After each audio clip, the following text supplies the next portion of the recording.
তাহলে অসুবিধা নেই। সাধক রামপ্রসাদ একজন বড় সাধক, তিনি বলছেন কি যে কৃষ্ণ রূপে বাজাও বাসি, রাম রূপে ধরো ধনু, কালী রূপে করে ওসি, মোর করুণা দেশা দেশি, যদি হবিরে বৈকুণ্ঠবাসী। এই দেশাদেশী মানে হিংসা করা, তবে হিংসা করো না। তিনি বলতে চাচ্ছেন একই ভগবান। মানে আমরা হিন্দুরা বলতে চাই God is one but he has many names and many forms, অর্থাৎ ভগবান একজন, তার নাম বহু, তার রূপ বহু। এই জন্য আমরা হিন্দু ধর্মে এত মতপথকে স্বীকার করেছি। পবিত্র গীতায় কিন্তু এ ব্যাপারে কোনো হিংসার কথা নেই। গীতার মধ্যে বলা আছে, जो भक्त जिस प्रकार से मैं भजता है मैं उनकी उसी प्रकार से भजता हूँ, ये जो मनुष्य सभी प्रकार के मेरे मार्गों का अनुसरण करते हैं। ये बांग्ला अनुवाद हलो যে যে আমাকে যে নামে ডাকে, যেভাবে ডাকে, মনুষ্য সকল সব পথে আমাদের আসতে পারে। তাহলে হিন্দু ধর্মের এই উদারতা দেখুন, কত উদারতা। সেজন্য এখানে হিংসা বিদ্বেষ করার তো কোনো স্থান। আর আমরা হিন্দুরা সে ঋষির বংশধর। আমাদের পূর্বপুরুষ কারা ছিল আপনারা একবার তলিয়ে দেখুন যে আমাদের পূর্বপুরুষের নাম কি, কারা ছিল আমাদের পূর্বপুরুষ? ব্যাস, বশিষ্ঠ, বাল্মীকি, সুক, শমিক, শঙ্করাচার্য, জনক, যুধিষ্ঠির, রামচন্দ্র, কৃষ্ণ, ভীষ্ম, ধনঞ্জয়, শিবি, দধিচি, দিলীপ, দাতাকর্ণ, জীবুতা, বাহন, হরিচন্দ্র, মৌনু, গৌতম, সাংখ্য, পরাশর, কপিল, করাত, অত্রি, বিশ্বমিত্র, বুদ্ধ, মহাবীর, শঙ্কর, রামানুজ, জৈমিনী, যাজ্ঞবল্ক্য, ভরতদাস। পরবর্তীকালে জন্মগ্রহণ করেছেন গৌরাঙ্গ মহাপ্রভু, ঠাকুর রামকৃষ্ণ, স্বামী বিবেকানন্দ, স্বামী স্বরূপানন্দ, স্বামী নিগমানন্দ, হরিচাঁদ ঠাকুর, পথিচাঁদ ঠাকুর, ঠাকুর অনুকূল চন্দ্র, রাম ঠাকুর, প্রভু জগৎবন্ধু। আর আজ আচার্য স্বামী প্রণবানন্দজির কথা বলছি, যে মহাপুরুষের ছবিখানা আমরা এখানে নিয়ে এসেছি। এত শত শত মহাপুরুষ জন্মগ্রহণ করেছে। আর প্রাচীন ভারতবর্ষে কিন্তু অনেক মহিলা ঋষির নাম ছিল, প্রায় 26 জন মহিলা ঋষি। অর্থাৎ যেমন আপনারা মায়েরা ভজন কীর্তন করছে, প্রাচীন কালে এরকম মহিলাদের মধ্যে ঋষি ছিল। অর্থাৎ 26 জন মহিলা ঋষির নাম আমাদের বেদে পাওয়া যায়। মহিলাদের জন্য কোনো নিষিদ্ধ করা ছিল না। কিন্তু এখন কেউ কেউ ভুলবশত আমাদের মায়েদের বলে, এই তোমরা ওম উচ্চারণ করতে পারবে না, তোমরা বেদ মন্ত্র পড়তে পারবে না। এগুলো সবগুলো ভুল কথা, সবগুলো ভুল কথা। আমাদের মায়েদের কোনোদিন ধর্ম থেকে দূরে রাখা হয়নি।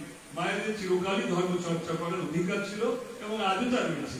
আজও দেখা যায় কোনো মন্দিরে গেলে মায়েদের সংখ্যা কিন্তু কোনো কোনো ক্ষেত্রে বেশিই হয়।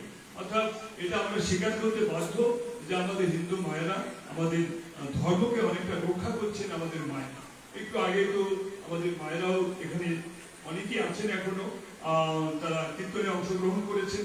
এভাবে আমাদের মায়েদের বা মেয়েদের কিন্তু কোথাও পিছিয়ে ফেলে রাখা হয়নি। ধর্মক্ষেত্রে তাদের সমান অধিকার দেওয়া হয়েছে।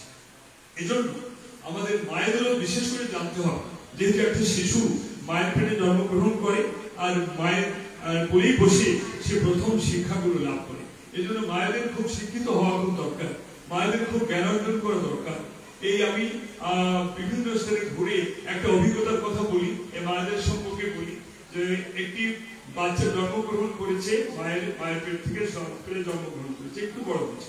ওই মা গীতা পাঠ করতো, প্রতিদিন মন্দিরে গীতা পাঠ করতো এবং গীতা বাংলা অনুবাদ সহ তিনি পড়তে পারতেন, মুখস্থ করতে পারতেন, মুখস্থ বলতে পারতেন।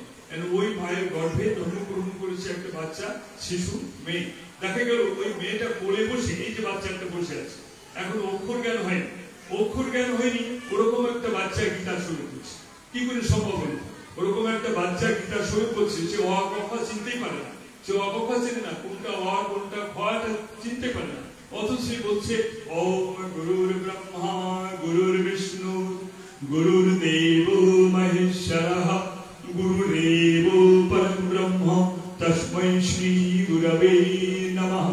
ওম নমঃ শ্রী ভগবতে বাসুদেবায়।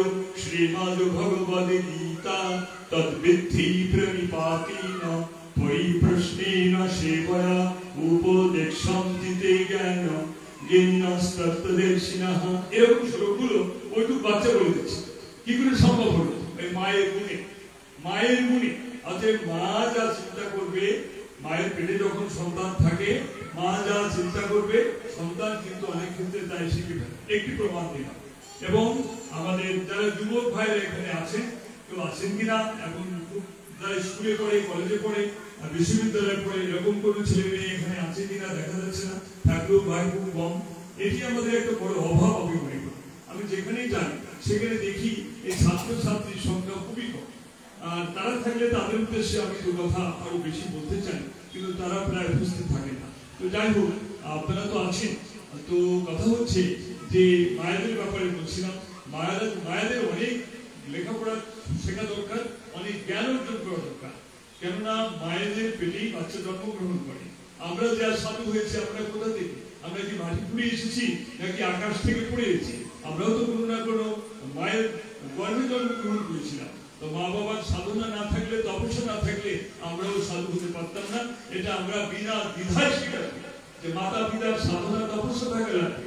এটি আমাদের হিন্দু ধর্মে বলা আছে যে বহুনামে জন্ম নামন্তে জ্ঞানবান মম প্রপদ্যতে বাসুদেব সর্বং বিদিশা মহাত্মা সুদুর্লভ। যে ভগবানের ভক্ত কিছু লোকে হয় আর কিছু লোকে হয় না, এটারও কারণ আছে। পূর্ব জন্মের স্বীকৃতি এবং সৌভাগ্য থাকা লাগবে, তবেই মানুষ ভগবানের ভক্ত হয়। তো যারা আপনারা মন্দিরে আসেন, ধর্ম করতে যাদের ভালো লাগে, যাদের কীর্তন করতে ভালো লাগে, অবশ্যই আপনি নিজেকে গর্বিত মনে করতে পারবেন যে আপনার পূর্ব জন্মের কিছু স্বীকৃতি এবং সৌভাগ্য ছিল বলেই আজকে মন্দিরে আপনারা এতক্ষণ বসে আছেন। না হলে এতক্ষণ বসে থাকতে পারতেন না আপনারা। পূর্ব জন্মের কিছু স্বীকৃতি সৌভাগ্য না থাকলে মানুষ ধর্ম করতেও ভালোবাসে না।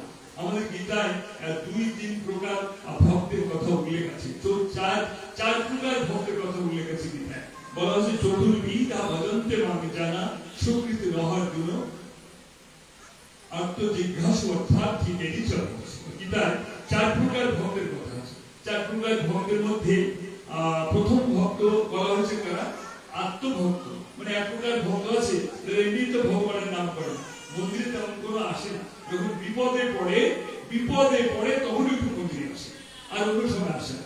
বিপদে তাকে বলে আত্মভক্ত। নেই বিপদে পড়ে, বিপদ বলতে তো অনেক কিছু আছে, সেটা আমি ব্যাখ্যা করতে গেলাম না। বিপদে পড়লে ভগবানের নাম একটু পড়ে, আর বিপদ কেটে গেলে আর ভগবানের নাম করে। এরকম কিছু ভক্ত আছে, একে বলে আত্মভক্ত। আর জিজ্ঞাসু ভক্ত। জিজ্ঞাসু মানে তারা অনেক কিছু প্রশ্ন করতে চায়, অনেক কিছু জানতে চায়, বুঝতে চায়। অথবা সাধক সন্ন্যাসী পাঠক যেখানে আসে তারা সেখানে গিয়ে এটা ওটা প্রশ্ন করে বা কিছু শোনে। এরকম ভক্ত আছে, একে বলে জিজ্ঞাসু ভক্ত। আর অর্থার্থী ভক্ত। আর প্রকার ভক্ত আছে ভগবানের কাছে শুধু টাকা চায়, পয়সা চায়, জমি চায়, বাড়ি চায়, গাড়ি চায়, আর মানত করে ওই বাড়িটা হলে আমি ভোট দেবো, ওই জমিটা হলে আমি তোমার ভোট দেবো। এরকম অর্থাৎ তারা কিছু অর্থ চায়, জমি চায়, টাকা চায়, এবং সেই জন্য মন্দিরে এসে ভগবানের কাছে মানত করে। এরকম কিছু ভক্ত আছে। আরেক প্রকার ভক্ত আছে জ্ঞানী ভক্ত। জ্ঞানী ভক্ত ওসব কিছু চায়। জ্ঞানী ভক্ত কি চায়? হে পরমপিতা পরমেশ্বর, হে কৃষ্ণ, হে গোবিন্দ, হে গুরুদেব, আমাকে জ্ঞান দাও, আমাকে ভক্তি দাও, আমি তোমাকেই চাই। জ্ঞানী ভক্ত জানি যে ভগবানকে পেলে আর কিছু পাওয়ার ইচ্ছা থাকে না। এটাই জ্ঞানী ভক্ত। ভগবান কিন্তু এই জ্ঞানী ভক্তের প্রশংসা করেছে। কারণ জ্ঞানী ভক্ত ভগবানের কাছে চায় তোমার কৃপা, তোমার আশীর্বাদ।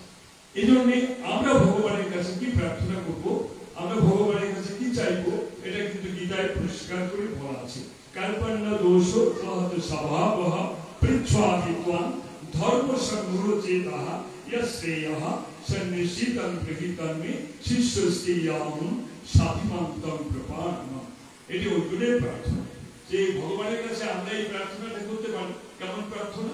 আমি বাংলা কথা বলে দিচ্ছি যে হে ভগবান, হে কৃষ্ণ, হে গোবিন্দ, যে যা বলতে পারেন, ভগবানের নাম অনন্ত।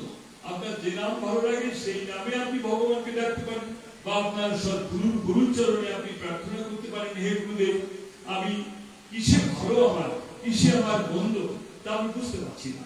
আমি এমন একটা অবস্থায় পড়েছি, মানে I am in such a situation that I am unable to make a decision what is right and what is wrong for me. Please tell me definitely which is best for me. I am under your shelter. মানে ভগবান, হে কৃষ্ণ, হে গোবিন্দ, হে গুরুদেব, আমি এমন অবস্থায় পড়েছি যে আমার পক্ষে কোনটা ভালো কোনটা মন্দ আমি বুঝতে পারছি না। অতএব আমার জন্য যেটা ভালো হয় তুমি তাই করো। এই একটা প্রার্থনা কিন্তু সবচেয়ে ভালো প্রার্থনা, কেননা এই প্রার্থনা করলে আপনার কোনো দুঃখ থাকে না। গীতায় বলা হচ্ছে, ভক্তি তোকে বলা ভক্ত সে ভক্ত ভক্ত গুঞ্জন ভক্তের লক্ষণ কিন্তু গীতায় যা বলা আছে সেটাই বলছে। গীতায় বলছে ভক্ত হতে পারে সেই ব্যক্তি যে প্রথমত ইন্দ্রিয়গণকে সংযত করবে। সংযম सर्वत्र समबुद्धयः ते प्राप्नुवन्ति ममेव सर्वभूतहितैरतः। संयम्येन्द्रियग्रामम् अर्थात इंद्रियगणকে সংযত করে। আগে বলছে কাম ক্রোধ লোভ মদ মোহ মাৎসর্য। এই মদ শব্দের অর্থ অহংকার। কাম মানে বুঝতে পারতেন কামনা বাসনা লোভ লালসা কাম ক্রোধ। হঠাৎ করে রেগে ওঠা। এমন কিছু মানুষ আছে হঠাৎ করে রেগে ওঠে, ভাই ভাইয়ের মাথা লাঠি বাড়ি মারে, মায়েরা মায়েরা অনেক সময় এর চুল ধরে টানাটানি করে, এরকম গোলমালও হচ্ছে। তো এই যে হঠাৎ করে রেগে ওঠা কাম কামনা বাসনা লোভ লালসা এটা এক প্রকার পাপ। ক্রোধ হঠাৎ করে রেগে উঠে একটা অন্যায় কাজ করা এটা এক প্রকার পাপ। কাম ক্রোধ লোভ লোভ মানে এটা চাই ওটা চাই এটা চাই, চাওয়ার আর শেষ নাই, তাদের দুঃখেরও শেষ নাই, তাদের চাওয়ার শেষ নেই, তাদের দুঃখেরও শেষ নাই। তাহলে কি করতে হবে? Plain living and high thinking, সাদা সাদা জীবনযাপন আর উচ্চ চিন্তা। এইসব মানুষের কিন্তু কখনো দুঃখ হয় না। তার বলছে কাম ক্রোধ লোভ মদ। এই মদ শব্দের তো অহংকার, অহংকার করে কিছু করা বা বলা। মোহ মোহ মানে অজ্ঞানতা বা ভোগাসক্তি। আর মাৎসর্য মানে পরশ্রী কাতরতা, অন্যের ভালো সহ্য করতে পারে। এরকম কিছু মানুষ আছে। হয়তো একটা মেয়ে ভালো জায়গায় বিয়ে হচ্ছে, ভালো সম্বন্ধ হচ্ছে, আর একটা বা কোনো লোক ওই সম্বন্ধটা ভেঙে যাচ্ছে তাতে মেয়েটার বিয়ে ভালো জায়গায় না হয়। একে বলে মাৎসর্য, পরশ্রী কাতরতা, অন্যের ভালোটা সহ্য করতে পারে না। একে বলে ষড়রিপু। কাম ক্রোধ লোভ মদ মোহ মাৎসর্য, এই ষড়রিপুকে যারা দমন করতে পারে তারাই ভগবানের ভক্ত হতে পারবে। এটাই দ্বাদশোতে লেখা আছে। সংযমন্দে সংযমেন্দ্রিয়গ্রামম সর্বত্র সমবুদ্ধয়ः তে প্রাপ্নুবন্তি মামেব সর্বভূতহিতৈরতः। আর কি বলা আছে? সুখ দুঃখ সমজ্ঞান করতে হবে। কত কঠিন দেখুন, সুখ দুঃখ সমজ্ঞান, নিন্দা সমালোচনাকে সমজ্ঞান, নিন্দা প্রশংসা সমজ্ঞান, এই সমস্ত গুলো গীতাতে লেখা আছে। সুখ দুঃখ সমজ্ঞান কথাটা বলতে তো সময় লাগবে না, কিন্তু পালন করতে কত কঠিন। একবার ভাবুন, সুখ দুঃখ যে সমজ্ঞান করবে তার তো কোনো দুঃখই থাকবে না। সুখ দুঃখ যে সমজ্ঞান করতে পারবে তার কোনো দুঃখই থাকবে না। তার ছেলে মারা গেলেও সে কান্নাকাটি করবে না, সে তার সংসারের আত্মীয় স্বজন মারা গেলেও সে কান্নাকাটি করে ভাসিয়ে দেবে না। কেননা গীতায় লেখা আছে জ্ঞানী ভক্ত যে সে জীবিত বা মৃত কারোর জন্য শোক করে না। জ্ঞানী ভক্তরা জীবিত বা মৃত কারোর জন্য শোক করে না। দেখুন কি কথা। অতএব গীতার আদর্শ যদি আমরা পড়াশোনা করি তাহলে কিন্তু অনেক অনেক সমস্যার সমাধান হয়ে যায়। গীতাটা কি? গীতা হচ্ছে গুরু শিষ্যের সংবাদ। এখানে গুরু এখানে কৃষ্ণ আর শিষ্যকে অর্জুন। গীতা হচ্ছে গুরু শিষ্যের সংবাদ। এই জন্য আমাদের হিন্দু শাস্ত্রে বলা হচ্ছে এই পৃথিবীতে তিনটি জিনিস দুর্লভ। পৃথিবীতে তিন জিনিস দুর্লভ, তার মধ্যে প্রথম দুর্লভ কি? মনুষ্য জন্ম। আমরা যে মানব জন্ম পেয়েছি এটা দুর্লভ। সৃষ্টিকর্তা কিন্তু একজন। সৃষ্টিকর্তা গরু ছাগল কুকুর হাতি ভেড়া হাঁস মুরগি সব সৃষ্টি করেছে। আবার আমাদের তিনি মানুষ রূপে সৃষ্টি করেছেন, এটা আমাদের পরম সৌভাগ্য। আর যদি আমরা মানুষের জন্মগ্রহণ না করতাম, যদি আমরা গরু ছাগল কুকুর হয়ে জন্মাতাম, এই মন্দিরে আমাদের লাঠি দিত, মন্দিরে আমাদের বসে দিত কেউ, মন্দিরে ঢুকিয়ে আমাদের লাঠি দিয়ে তাই দিত। তো আমরা মানুষের জন্মাতে পেরেছি বলেই আজ কিনা মন্দিরে এসে আমরা আশ্রয় পেয়েছি। মানব জন্ম একটা সৌভাগ্য, দুর্লভ। আর দ্বিতীয় দুর্লভ কি? দ্বিতীয় দুর্লভ হচ্ছে সদ্গুরুর আশ্রয় গ্রহণ। আপনাকে গুরুর আশ্রয় গ্রহণ করতে হবে। গুরুর আশ্রয় গ্রহণ না করলে গোবিন্দ লাভ হবে না। गुरु गोविंद खड़ा है इसको लागू पड़े বলিহারি গুরুদেব তো ইও গোবিন্দ দিখায়। অর্থাৎ গুরু আর গোবিন্দ যদি পাশাপাশি দণ্ডায়মান হন, আগে আপনি কাকে আগে প্রণাম করবেন? শাস্ত্র সমাধান করে দিচ্ছে আগে গুরুকে প্রণাম করতে হবে। গুরুর কৃপা হয়ে পর গোবিন্দের দর্শন। অতএব মানব জন্মের একটি দুর্লভ। আর দ্বিতীয় দুর্লভ হচ্ছে সদ্গুরুর আশ্রয়। এই সদ্গুরু খুঁজে পাওয়া খুব মুশকিল। সদ্গুরু খুঁজে পাওয়া খুব মুশকিল। বিষয়ী গুরুর অভাব নাই। বিষয় গুরু মানে কি? বাড়ি বাড়ি আসবে, টাকা দাও, এটা দাও, ওটা দাও, ওটা দাও, শুধু দাও দাও করবে। বিষয় গুরুরা, তাদেরও সংসার আছে, তাদেরও বউ আছে, বাচ্চা আছে, ছেলে মেয়ে আছে, তারাও সংসারই করছে, আবার শিক্ষা দিচ্ছে। অতএব শিষ্যদের কাছে যত পারা যায় কিছু আদায় করবে।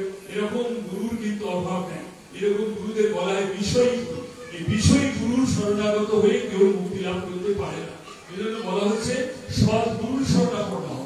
সদ্গুরু দ্বারা সদ্গুরুকে, সদ্গুরু স্বয়ং ভগবানের প্রতিনিধি। যিনি ভগবত শক্তি নিয়ে এই পৃথিবীতে জন্মগ্রহণ করেছেন, এরকম গুরু সদ্গুরু হতে পারে, তাছাড়া সাধারণ গুরু সদ্গুরু হতে পারে না। এবার সদ্গুরুর অন্বেষণ করতে হবে যে সদ্গুরুকে, এই সদ্গুরু যিনি, তিনি মানুষের কল্যাণ করতে পারেন, তিনি মানুষের পাপ তাপ গ্রহণ করতে পারেন। সদ্গুরু কে হতে পারে? তিনি শিষ্যের অজ্ঞানতাকে দূর করে শিষ্যের মধ্যে জ্ঞানের আলোককে প্রজ্বলিত করে দিতে পারেন, এরকম গুরু সদ্গুরু হতে পারেন। এরকম গুরু সদ্গুরু হন যিনি শিষ্যের পাপ তাপকে গ্রহণ করে শিষ্যের মধ্যে জ্ঞানের আলোককে প্রজ্বলিত করে দিতে পারেন, এরকম গুরু সদ্গুরু হতে পারে। অতএব সদ্গুরু নির্বাচন করে তার কাছে দীক্ষা গ্রহণ করতে হবে। শাস্ত্রে বলা হয়েছে দীক্ষা বিহীনস্য ন সিদ্ধি ন সদ্গতি। দীক্ষাবিহীন মানুষের সিদ্ধি লাভ হয় না, এবং মরে গেলেও তার সদ্গতি হয় না। এই দীক্ষা লাভের বয়স 12 বছর বয়স হলে দীক্ষা নেওয়া যেতে পারে। 12 বছর বয়স হলে দীক্ষা নেওয়া যায়। আমরা শ্রী রামচন্দ্রের জীবনী যদি দেখি দেখা যাবে তিনিও কিন্তু রাজপুত্র ছিলেন এবং এই 12 বছর বয়সের মধ্যে তিনি বৈশিষ্ট্যের আশ্রমে চলে গিয়েছিলেন। অতএব রামচন্দ্র কিন্তু বিয়ের আগেই ছোটবেলা দীক্ষা নিয়েছিলেন। ভগবান শ্রীকৃষ্ণ মাত্র 10 বছর 8 মাস তিনি বৃন্দাবনে ছিলেন। তারপরে তিনি বৃন্দাবন ত্যাগ করে মথুরায় আসেন। মথুরায় এসে তিনি কংসকে বধ করেন। আচ্ছা, কংসকে বধ করার পরে কৃষ্ণ ভগবান কোথায় গিয়েছিলেন আপনাকে বলতে পারেন? কংসকে বধ করার পরে কৃষ্ণ কোথায় গিয়েছিলেন কেউ বলতে পারেন? আচ্ছা, আমার কাছে শুনুন। কংসকে বধ করার পরে কৃষ্ণ গিয়েছিলেন গুরুর আশ্রমে, গুরুগৃহে। অবন্তিপুর নামে একটা জায়গা ছিল, সেখানে কৃষ্ণের গুরু শান্তিপুরী উনি থাকতেন। শান্তিপুর, কৃষ্ণের গুরু নাম শান্তিপুর। কংসকে বধ করে তিনি কংসের পিতা উগ্রসেনকে জেলে আটকে রাখছিল কংস। কংস এমন এক পুত্র, নিজের বাবাকে জেলখানায় আটকে রেখে কংসের পিতা উগ্রসেনকে আটকে রেখে কংস মথুরার রাজা হয়েছিল। এই জন্য কৃষ্ণ তাকে বধ করেছিলেন। বধ করে কি করলেন? জেলখানা থেকে কংসের পিতা উগ্রসেনকে মুক্ত করে দিলেন। উগ্রসেন মুক্ত করে দিয়ে বলেন আপনি রাজসিংহাসনে বসুন। এখানে শ্রীকৃষ্ণের কত বড় ত্যাগ, শ্রীকৃষ্ণের ত্যাগের মহিমা, এগুলো আলোচনা হয়েছে আমি জানি না। তো যাই হোক, এগুলো আমি মাঝে মাঝে আলোচনা করি যে শ্রীকৃষ্ণের জীবনী জানতে হলে এগুলো তো করতে হবে। এগুলো পড়াশোনা না করলে জানবে কি করে? তো এই কারণে শ্রীকৃষ্ণের কত বড় ত্যাগ। তিনি তো কংসকে বধ করে কংসের পিতাকে জেলখানায় আটকে রেখে তিনি রাজ্য দখল করতে পারতেন, কিন্তু শ্রীকৃষ্ণ কিন্তু রাজ্য দখল করেনি। শ্রীকৃষ্ণের রাজ্য দখল করার কোনো লোক ছিল, যার জন্য তিনি কি করলেন? কংসের পিতা উগ্রসেনকে জেলখানা থেকে মুক্ত করে দিয়ে কাকে করলেন যে আপনি রাজা, আপনি রাজসিংহাসনে বসুন। তখন সে উগ্রসেনকে রাজসিংহাসনে বসিয়ে দিয়ে এবারে কৃষ্ণ কোথায় গেলেন? এবার গেলেন গুরুগৃহে। গুরুগৃহে গেলেন, তার গুরুর নাম ছিল শান্তিপুর এবং সেখানে 10 বছর কৃষ্ণ কিন্তু গুরু সেবা করেছিলেন। 10 বছর কৃষ্ণ বলরাম এবং আরো অন্যান্য গুরু ভাইরা সেখানে ছিল। সুদামা নাম আপনারা শুনেছেন, সুদামা, কৃষ্ণ আর সুদামা এরা কিন্তু গুরু ভাই, পরস্পর গুরু ভাই, মানে একই গুরু সিদ্ধ ছিলেন। তো শ্রীকৃষ্ণ ভগবান, কৃষ্ণকে আমরা ভগবান বলে জানি, কিন্তু তিনি যে কত বড় গুরু ভক্ত সেটা আমাদের জানতে হবে। কৃষ্ণ সে গুরু ভক্তির আদর্শ আমাদেরকে দেখিয়ে গেছে। কিভাবে দেখিয়ে গেছে? একদিন গুরু শান্তিপুরে কৃষ্ণকে বলছেন, কৃষ্ণ আপনার বন্ধু সুদামাকে বলছেন, দেখো কৃষ্ণ, সুদামা আজকে রান্না হবে না, মন থেকে ছোট কাঠ কেটে আনতে হবে, তবে কিন্তু রান্না হবে। যাও তোমরা বনে যাও, কাঠ কেটে নিয়ে আসো। গুরুর আদেশ শুনে কৃষ্ণ আর সুদামা কিন্তু বনে চলে গিয়েছে। বনে চলে যেয়ে তারা কাঠ অনুসরণ করছেন কোন গাছে শুকনো কাঠ আছে। এমন সময় বিরাট ঝড় বৃষ্টি আর বজ্রপাত হচ্ছে। তখন তাদের জীবন রক্ষা করা একটা কঠিন ব্যাপার হয়ে আছে। তখন তারা গাছে উঠে গাছের ডাল ধরে কোনো মতে বসে আছেন, দিকে ঝড় বৃষ্টি হচ্ছে। এরপরে অন্ধকার হয়ে গেল, কিন্তু ঝড় বৃষ্টি থামছে না। এদিকে শান্তিমণি গুরুদেব চিন্তা করছেন, আমি 2 শিষ্যকে বনে পাঠিয়েছি গাঢ় ভাঙতে, আমার 2 শিষ্য কৃষ্ণ আর সুদামা চোখে না। তখন গুরুদেব শান্তিমণি বনের মধ্যে গিয়েছেন, গিয়ে বলছেন, কৃষ্ণ আর সুদামা তোমরা কোথায় আছো, কোথায় আছো? তখন কৃষ্ণ বলছেন, গুরুদেব এই যে গাছে আটকে আছি, বৃষ্টিতে ঝড়ে আমরা কাঠ ভাঙতে পারিনি, তাই জীবন রক্ষার জন্য এই গাছে উঠে বসে আছি। তখন গুরুদেব শান্তিমণি সেই গাছের তলায় গিয়ে বললেন, তোমরা নেমে এসো। তখন কৃষ্ণ আর সুদামা নেমে আসলেন। গুরুদেব শান্তিমণি 2 জনকে কিন্তু বুকে জড়িয়ে ধরে আশীর্বাদ করলেন। এই এই গুরু বাক্য পালন করার জন্য। তাহলে কৃষ্ণ কতগুলো গুরু ভক্ত ছিলেন এটাই দেখুন। তাহলে আমাদের ভগবানের কাছে যেতে গেলে সর্বাগ্রে সদ্গুরুর কাছে যেতে হবে। সদ্গুরু আর গুরু নির্বাচন যদি ভুল হয়ে যায় তাহলে কিন্তু ভগবানকে লাভ করা যাবে না। এজন্য বলা হচ্ছে সদ্গুরু মানুষের মুক্তিদাতা, একমাত্র সদ্গুরু। এই বিষয় গুরুরা কোনদিন মানুষের মুক্তিদাতা হতে পারে না। তারা মানুষের সম্পদ হরণ করতে পারে কিন্তু তারা পাপ তাপকে হরণ করতে পারে না। বিষয় গুরুরা মানুষের পাপ তাপ হরণ করতে পারে না, মানুষের সম্পদ হরণ করতে পারে, অর্থ হরণ করতে পারে, কিন্তু তারা মানুষের পাপ তাপ হরণ করতে পারে না। ভগবান কৃষ্ণ সেই সদ্গুরুর আদর্শকে পৃথিবীতে প্রচার করেছেন। ভগবান কৃষ্ণ 10 বছর গুরুগৃহে থাকার পরে তারপরে কিন্তু আবার মথুরায় চলে এসেছিলেন। তখন তার বয়স হল 22 বছর। এই 22 বছর যখন তখন কৃষ্ণ একজন যুবক, তখন কৃষ্ণকে আক্রমণ করলো বারবার কে? কংসের শ্বশুর জরাসন্ধ। জরাসন্ধ বারবার মথুরাপুরী আক্রমণ করলো। সে পর্যন্ত কৃষ্ণ মথুরা ছেড়ে কোথায় গিয়েছিলেন? দ্বারকায় চলে গিয়েছিলেন। 17 বার অত্যন্ত আক্রমণ করেছিল জরাসন্ধ, 17 বার। তারপরে কৃষ্ণ তিনি মথুরা ছেড়ে দ্বারকায় চলে গিয়েছিলেন। শ্রীকৃষ্ণ ভগবান 125 বছর স্থূল দেহে ছিলেন। তার মধ্যে 10 বছর 8 মাস ছিলেন মাত্র বৃন্দাবনে, আর বাকি 22 বছর পর্যন্ত কুরুক্ষেত্রে। তারপরে কুরুক্ষেত্র এবং দ্বারকা মিলে সে তখন মিলে গেছে। 22 বছর পর্যন্ত ছিল মথুরা, 22 বছর পর্যন্ত মথুরায় ছিলেন। তারপর তিনি দ্বারকায় চলে গিয়েছিলেন। 125 বছর তিনি জীবিত ছিলেন। প্রিয় ভক্তবৃন্দ, ভগবান শ্রীকৃষ্ণের এই যে আদর্শ, ত্যাগের মহিমা, ত্যাগের মহিমা কেন বললাম? তিনি তো কংসকে বধ করে মথুরাপুরী রাজ্য তিনি দখল করেন, এবং তিনি জরাসন্ধকে বধ করেছিলেন বটে, জরাসন্ধের রাজ্য দখল করেননি। জরাসন্ধের ছেলে ছিল সহদেব, ওই সহদেবকে রাজ্য ভাগ দিয়েছেন। তো এইভাবে দেখা যায় যে শ্রীকৃষ্ণ ভগবানের জীবন আজীবন ত্যাগ স্বীকার করেছেন তিনি। এই সব আদর্শগুলো আমাদেরকে গ্রহণ করতে হবে। তাই বলছিলাম, এই মনুষ্য জন্ম না করে সদ্গুরু আশ্রয় না হয় তার জীবন কিন্তু ব্যর্থ হয়ে যাবে। আর সদ্গুরুর কৃপা হলে মানুষ ভগবানকে লাভ করতে পারে। মনুষ্য জীবন ধন্য হয় তখন যখন সে মানুষের জন্মগ্রহণ করতে পারে। কিন্তু একটা মহাভাগ্যের ব্যাপার। আর যদি তার সদ্গুরু আশ্রয় লাভ হয় এটা দ্বিতীয় সৌভাগ্য। আর যদি তার মধ্যে মুক্তির আকাঙ্ক্ষা জাগ্রত হয় এটা তৃতীয় সৌভাগ্য। তার জীবনে এই 3 প্রকার সৌভাগ্য অর্জিত হয়। অর্থাৎ যে মানব জন্ম লাভ করে সদ্গুরুর আশ্রিত হয় আর ভগবানকে পাওয়ার আকাঙ্ক্ষা করে, আর তার জীবন কিন্তু ধন্য হয়ে যায়।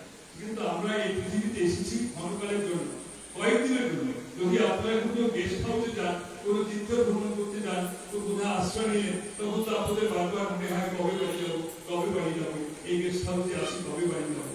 এখন এই পৃথিবীটাকে একটা গেস্ট হাউস মনে করতে হবে। এই পৃথিবীটাকে একটা গেস্ট হাউস মনে করতে হবে। এখানে কিন্তু আমরা চিরদিনের জন্য আসি না। এই মায়া প্রপঞ্চময় ভব রঙ্গ মঞ্চ মাঝে রঙ্গের নাট নাটবার হরি চারিতা সাজান সেটা ইচ্ছা। এখানে কেউ পুত্র সাথে, কেউ মিত্রের সাথে, কেউ স্বামীর সাথে, কেউ স্ত্রীর সাথে, কেউ ভাইয়ের সাথে, কেউ বোন সাথে। যার যখন হতেছে শান্ত এই রঙ্গভূমির অভিনয়, তখন কাকস্য পরিবেদনা কেউ আর কোথা লয় প্রেয়সীর প্রণাম, কোথা লয় পুত্র কন্যার কাতর বিনয়, শুনে না আর কারো উন্নয়, চলে যায় সাপ সন্তানে। তখন শেষ দিন আমাদের আর কেউ থাকে। আমরা একা এসেছি পৃথিবীতে, একা এসেছি। কারো স্বামী হয়েছে, কারো স্ত্রী হয়েছে, কারো পুত্র হয়েছে, কারো কন্যা হয়েছে, কারো নাতি নাতি হয়েছে, অনেক কিছু হয়েছে। কিন্তু আবার এই পৃথিবী ছেড়ে চলে যেতে হবে, তখন আবার খালি হাত। এই যে খালি হাতে আমরা যাবো, তখন কি নিয়ে যাবো? তখন কি নিয়ে যাবো? এখানে হিন্দু ধর্ম ব্যাখ্যা দিচ্ছে। আমরা ধর্ম স্বীকার করি, আমাদের কিন্তু আগের ধর্ম হয়েছিল, আমরা কিন্তু সেগুলো মনে নেই। আগের ধর্মে অনেকেরই স্বামী ছিল, যারা এখানে মারা আছে, আগের ধর্মের স্বামী ছিল, আগের ধর্মে আমাদের অনেক ছেলে মেয়ে ছিল, কিন্তু মনে নাই। আর যারা পুরুষ মানুষ তাদেরও আগের ধর্মে স্ত্রী ছিল, ছেলে মেয়ে ছিল, কিন্তু সেগুলো কিন্তু মনে নাই আপনাদের। মনে থাকলে অসুবিধা। ভগবান মায়া দিয়ে সৃষ্টি করে এগুলো করে দিয়ে রাখে। এই ধর্মে মনে হচ্ছে উনি আমার স্ত্রী, উনি আমার স্বামী, উনি আমার ছেলে, উনি আমার মেয়ে। এখনই মরে গেলে আবার সব বলে দিতে হবে। এই কিন্তু জীবন। এই জন্য মানুষ বারবার জন্মগ্রহণ করছে। এদের মৃত্যুকালে আমরা কি নিয়ে যেতে পারবো? মৃত্যুকালে আমাদের যে কর্মফল, এই কর্মফলটা মাত্র সাথে যাবে, আর কিছুই জানি না। অতএব এই যে ভালো কর্ম, ভজন কীর্তন, মানুষের সেবা কাজ, এই প্রণামগণ কিন্তু সেই মানুষের সেবা করে। আপনারা ভারত সেবাশ্রম সঙ্গে নাম শুনেছেন, সারা ভারতবর্ষে রয়েছে। যেখানে বন্যা, মহামারী, যেখানে ভূমিকম্প, সেখানে এই গেরুয়াধারী সন্ন্যাসীরা দলে দলে দিয়ে সেখানে কিন্তু মানুষের সেবা করে। আর তীর্থস্থানে যাবেন, আমাদের আশ্রমে আপনারা থাকতে পারবেন। এভাবে এই সন্ন্যাসীরা ভিক্ষা করে করে আবার মানুষের সেবা করে। এই তীর্থে তীর্থে আশ্রম করেছেন আর স্বামী প্রণবানন্দজি মানুষের সেবা করছেন, হাজার হাজার মানুষের সেবা করছেন। এই স্বামী প্রণবানন্দজি আমাদের ইহকালের বন্ধু, আবার পরকালের বন্ধু। ইহকালের বন্ধু কেন বলছি? ইহকালের মানুষ যখন বিপদে আপদে পড়ে তখন স্বামী প্রণবানন্দের যে আশ্রম প্রণব মঠ ও ভারত সেবাশ্রম সংঘ মানুষের আশ্রয়। আবার পরকালের বন্ধু, পরকালের বন্ধু কেন বলছি? যদি পিতৃপুরুষের পিণ্ড দিতে যান, মা বাবার শ্রাদ্ধ পিণ্ড করতে যান, কোথায় থাকবেন? এই প্রণবানন্দজির আশ্রমে থাকবেন, গায়ত্রী ভারত সেবাশ্রম সঙ্গে থাকবেন। অত পরকালের কাজেও এই সন্ন্যাসীরা আপনাদেরকে সাহায্য করবে। এই প্রণবানন্দজি আমাদের দেশে ঢুকেছে, আমাদের দেশের মহাপুরুষ, কিন্তু আমরা তাকে খবর রাখি না। এ কারণে আমরা আজকে আপনাদেরকে একটু পরিচয় করে দিতে এসেছি যে স্বামী প্রণবানন্দজি কে। তিনি আমাদের বাংলাদেশে জন্মেছেন, কিন্তু তার কর্মক্ষেত্র আজকে সারা বিশ্ব জয় করেছে। সারা বিশ্বের কোটি কোটি মানুষ তাকে জানে। আমেরিকার বড় বড় শহরগুলোতে এই প্রণবানন্দজির আশ্রম হয়েছে। New York, new jersey, Chicago, California, south Africa, Guyana, London, Canada, Fiji, Nepal, এত দেশে তার আশ্রম আছে। কিন্তু বাংলাদেশে তিনি জন্মেছেন, কিন্তু বাংলাদেশের মানুষ আজ অনেকেই তার খবর রাখে না, অনেকেই তার নামটি পর্যন্ত জানে না, অনেকে তার ছবিও চেনে না। তার ছবিটা দেখলে আপনারা কিন্তু আকৃষ্ট হয়ে যাবেন, আকৃষ্ট হয়ে যাবেন। তার ছবির দিকে একটু তাকিয়ে দেখুন, একটু তাকিয়ে দেখুন। আমি এই তিন মহাপুরুষের বা তিনজন মানে আমাদের যারা আমাদেরকে ভগবান বলে পুজো করি, ধরুন ভগবান শ্রী রামচন্দ্র, রামের ছবি আপনারা দেখেছেন অনেকেই। রামচন্দ্রের চেহারায় কিন্তু দাড়ি নাই এবং গোপ নাই, কিন্তু রামের চেহারায় চুল লম্বা আছে। রামের চুল লম্বা আছে, দাড়ি নাই, গোপ নাই। রামের হাতে একটা অস্ত্র আছে। রামের হাতের অস্ত্রের নাম আপনারা জানেন তো? জানেন কেউ? রামের হাতে কি থাকে? তীর ধনুক থাকে। রামের অস্ত্র হচ্ছে তীর ধনুক। আর রামচন্দ্রের চেহারা প্রাকৃতিক চেহারা, মানে আকর্ষণীয় চেহারা, চুল লম্বা আছে আর দাড়ি গোপ নাই। রামের হাতে একটা অস্ত্র আছে। আর ভগবান শ্রীকৃষ্ণের চেহারা খুব প্রাকৃতিক, ছোটবেলার ছবি দেখলেই তো আকর্ষণ। আর শ্রীকৃষ্ণ 125 বছর বেঁচে ছিলেন। ছোটবেলায় তার হাতে ছিল একটা বাঁশি, আর পরে শ্রীকৃষ্ণের একটা অস্ত্র আছে। শ্রীকৃষ্ণের অস্ত্রের নাম আপনারা জানেন? শ্রীকৃষ্ণের অস্ত্রের নাম সুদর্শন চক্র। সুদর্শন চক্র। আর শ্রীকৃষ্ণের কোন চেহারাতে দাড়ি গোপ নাই, কিন্তু শ্রীকৃষ্ণের চুল লম্বা। আর শ্রীকৃষ্ণের অস্ত্রের নাম সুদর্শন চক্র। এবারে এই প্রণবানন্দজির ছবিখানে আপনারা একটু তাকিয়ে দেখুন, কি আকর্ষণীয় চেহারা। তিনি খেতেন শুধু আলু সিদ্ধ আর ডাল ভাত। আলু সিদ্ধ আর ডাল ভাতকে ব্যায়াম করতেন। 1500 লোকের মতো গায়ে শক্তি ছিল, এত শক্তি, শুধু গায়ে এত শক্তি, ডাল ভাত আলু সিদ্ধ খেতেন। আবার ব্যায়াম করতেন তিনি। দেখা যাচ্ছে তার দাড়ি গোপ নেই, কিন্তু চুল চুল লম্বা আছে। দেখুন, চুল লম্বা আছে আর দাড়ি গোপ নেই, আর চেহারা খুব অ্যাট্রাক্টিভ, আর হাতে একটা ত্রিশূল আছে। আর তার ডান হাতে রেখেছেন এখানে, ডান হাত এখানে, বাম হাতে ত্রিশূল ধরে আছে। আর ডান হাত এখানে রেখেছেন কেন? যেটাকে প্রণাম করতো, আমি তার জীবনী পড়ে স্তম্ভিত হয়েছি। যেটাকে প্রণাম করতো, তিনি বলতেন কি, মাথায় হাত দিয়ে বলতেন, তো জন্মান্তরের পাপ তাপ আজ থেকে আমি গ্রহণ করলাম। আজ থেকে তো নিষ্পাপ, শুদ্ধ, মুক্ত, এমনি বলে দিতেন। কত বড় শক্তি নিয়ে তিনি জগতে এসেছেন। তিনি বলতেন, আমি সহস্র গুণ শক্তি নিয়ে এসেছি। সুশীলা নামে এক বিধবা মহিলা, অনেক আগের কথা, তখন 12-13 বছর বয়সে মেয়েদের বিয়ে হতো, সেই সময়ের কথা।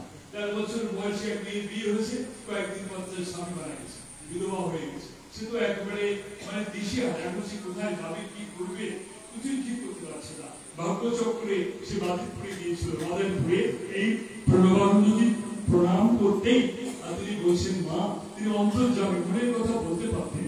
তিনি বলতেন, মা, তুই ঠিক সময়ে তোর পিতার কোলেই আশ্রয় দিয়েছিস, তুই ঠিক সময় তোর বাবার কোলেই আশ্রয় দিয়েছিস, তোর আর কোনো ভয় নেই।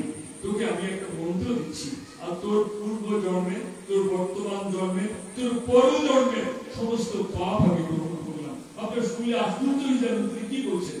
বলছেন তোর পূর্ব জন্মের পাপ, তোর বর্তমান জন্মের পাপ, তোর পর জন্মের সমস্ত পাপ আমি গ্রহণ করলাম। আজ থেকে তো নিষ্পাপ, শুদ্ধ, বুদ্ধ, মুক্ত। এমনি ভাবে আপনি সান্ত্বনা দিলেন, উনি স্বামীর সঙ্গ ভুলে গেল। 13 বছরের তো বিধবা স্বামীর সঙ্গ ভুলে গেল শুধু এই গুরুর ভালোবাসায়, গুরুর মানে আশীর্বাদে তিনি তো স্বামীর সঙ্গ ভুলে গেলেন। তিনি সারা জীবন এই গুরুদেবের সেবা পূজা করেই তিনি জীবন কাটিয়ে গেলেন। এই হচ্ছে স্বামী প্রণবানন্দজির জীবন।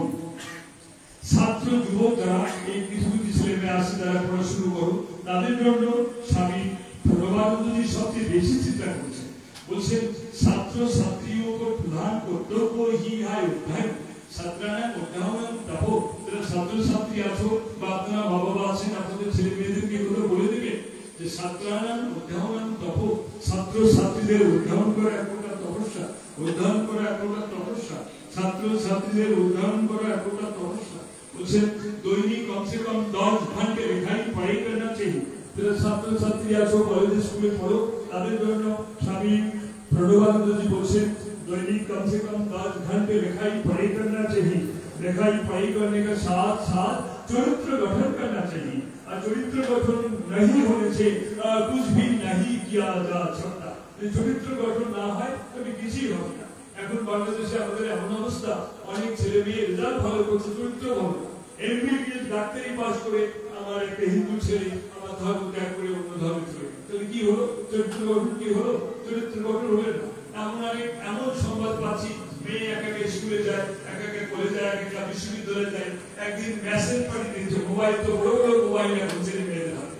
এক মেয়ে কলেজে যায় একা, একদিন মেসেজ পাঠিয়ে দিচ্ছে, মা আমাকে আর খোঁজ করিও না, আমি অমুক ছেলেকে ভালোবাসতাম, তার সাথে চলে গেলাম। তাহলে কি হলো? এসব কেন হচ্ছে? কারণ আছে, কারণ ছেলে মেয়েদের কিন্তু আমরা দীক্ষা দেই না ছোটবেলা। যদি ওই মেয়েটাকে আপনারা দীক্ষা দিতে, আপনারা বলবেন এখন এখন না, তোরা আপনাদের দীক্ষার এখন সময় হয়নি, বিয়ের পরে দীক্ষা নিস। এই তো আমাদের মায়েরা বলে, মেয়েদের পরে, ছেলেদেরও বলা দেয়, বলে এখন এখন না, বিয়ের পরে দীক্ষা নিস। এইটা হিন্দু ধর্ম, হিন্দু সমাজে আমি তো মনে করি একটা রোগ, মানে বিয়ের পরে দীক্ষা নিস। তাহলে আমরা তো শ্রীকৃষ্ণের কীর্তন করলাম এত আগে। শ্রীকৃষ্ণ দীক্ষা নিয়েছিলেন কখন? ছোটবেলা, 12 বছরের মধ্যে সে দীক্ষা গুরু গৃহে চলে গেছে, অর্থাৎ বিয়ে তো অনেক আগে, অর্থাৎ ছোটবেলা। রামচন্দ্র দীক্ষা নিয়েছিলেন বিয়ের অনেক আগে, আর আমরা বলি যে বিয়ের পরে দীক্ষা নিস, বিয়ের পরে দীক্ষা নিস। এখানে আমাদের বড় একটা ভুল হয়ে গেছে। আমাদের ছেলে মেয়েদেরকে ছোটবেলা দীক্ষা দিতে হবে।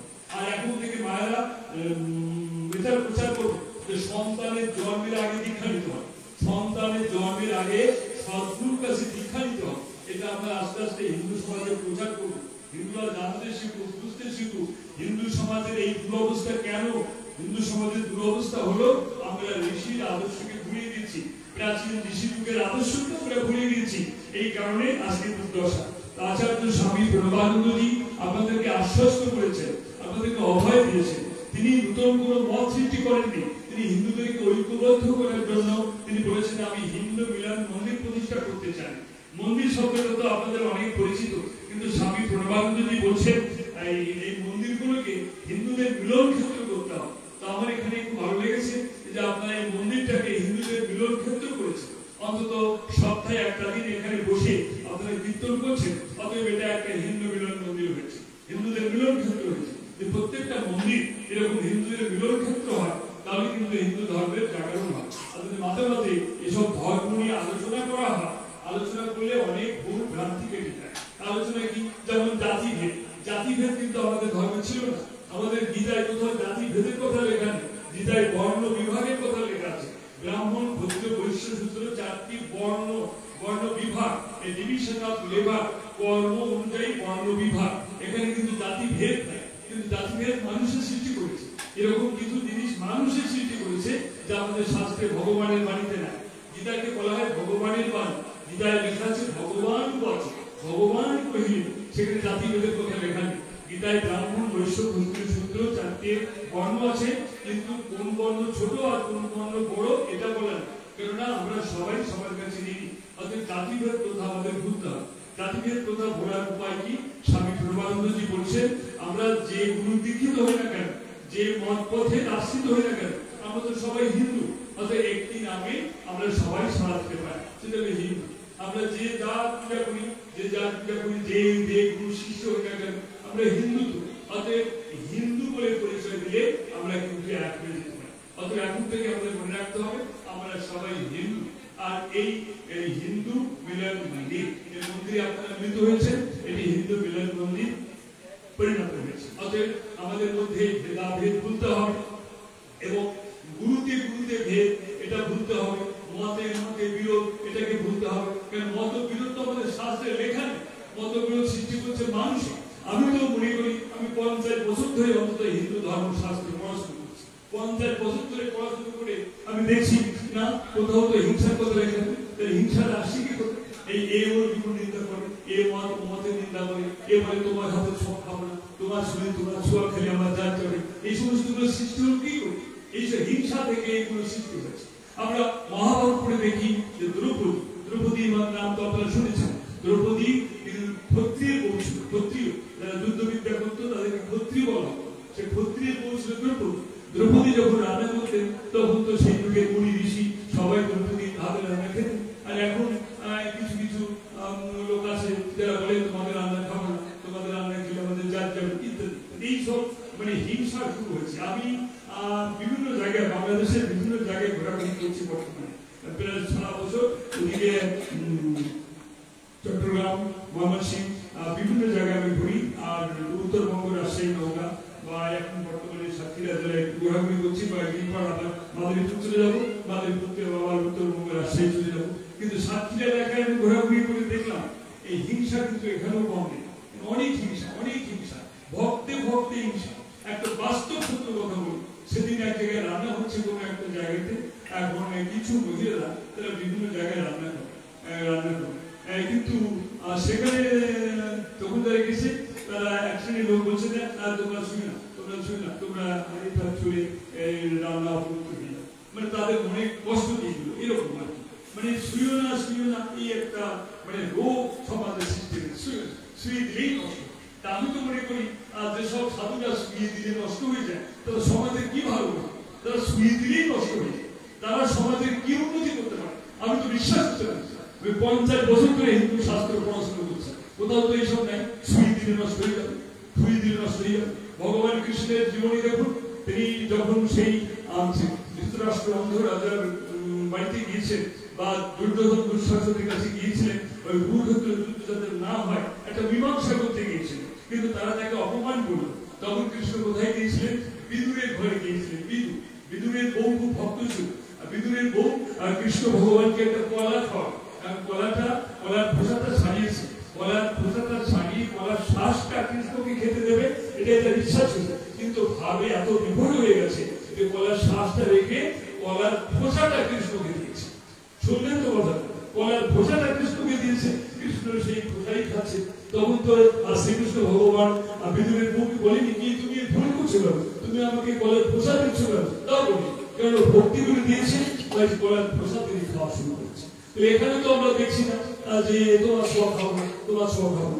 আমাদের রামচন্দ্রের জীবনে দেখি, তখন দেখছি রামচন্দ্র সবরী নামে এক মহিলা ছিল, সে বনে একটা কুড়ি ঘর বলে সেখানে থাকতো আর নাম জপ করতো। তো নাম জপ করতে করতে সে একদিন চিন্তা করলো এই আমার নামের প্রভাবে রামচন্দ্র নিশ্চয়ই একদিন এসে আমাকে দেখা দেবে, এই ইচ্ছা করে সে বনে বাস করতো। আর বারবার চিন্তা করছি যদি রামচন্দ্র আমার ঘরে আসে আমি রামচন্দ্রকে কি খেতে দেবো? তখন বনে ফল পাওয়া যেত, ওই ফল পেড়ে তাতে কেটে দেখতো, মুখে খেয়ে দেখতো কোন ফলটা মিষ্টি ফল, যেটা মিষ্টি ফল সেটা রেখে দিত যে রাম কোনদিন আসলে এই ফলটা আমি রামকে খেতে দেবো। কিন্তু সে কিন্তু মুখে খেয়ে দেখতো, অর্থাৎ একটু দাঁড়ায় বলে উচ্ছিষ্ট দাঁড়ায় বলে যে উচ্ছিষ্ট ফলগুলো মিষ্টি হলো সেগুলো রেখে দিত। ভাগ্যচক্রে রামচন্দ্র যখন বনবাসী ছিলেন, একদিন তিনি সেই মহিলার কুটিরে কিন্তু গিয়েছিলেন। তখন রামচন্দ্রকে প্রণাম করলো সবরী, এইবার তাকে কি খেতে দেবে? ওই যে মুখে খেয়ে দেখেছে উচ্ছিষ্ট যে ফলটা মিষ্ট সেগুলো রেখে দিয়েছে, ওই ফল কিন্তু রামচন্দ্র কিন্তু তাই গ্রহণ করলেন। তখন তো রামচন্দ্র বলেনি তোমার উচ্ছিষ্ট ফল আমি খাবো না, তোমার এই টুকরা ফল আমি খাবো না। সে ভক্তি করে ভগবানকে দিয়েছে রামচন্দ্র, কিন্তু তাই গ্রহণ করেছে। এত সোয়াশই কোথা থেকে? তোমার সব ভাবনা সব কোথা থেকে? আমরা তো ভগবানের কাছে এগুলো শিখেছি। আমাদের শ্রীকৃষ্ণের কাছ থেকে এগুলো শিখেছি, রামচন্দ্রের কাছ থেকে এগুলো শিখেছি। এই সমস্ত সুহাস কোথা থেকে স্বামী আচার্য স্বামী প্রণবানন্দজির জীবনে আমি পড়ে দেখেছি, তিনি বরিশালে গিয়েছিলেন। বরিশালে গিয়েছিলেন একটা অনুন্নত হিন্দু সমাজের বাড়িতে উনি গিয়েছিলেন। এখন সেই বাড়ির মায়েরা মানে প্রশ্ন করতে বা জিজ্ঞাসা করতে সাহস পায়নি যে আপনি আমাদের বাড়িতে প্রসাদ গ্রহণ করবেন কিনা, সাহস পায়।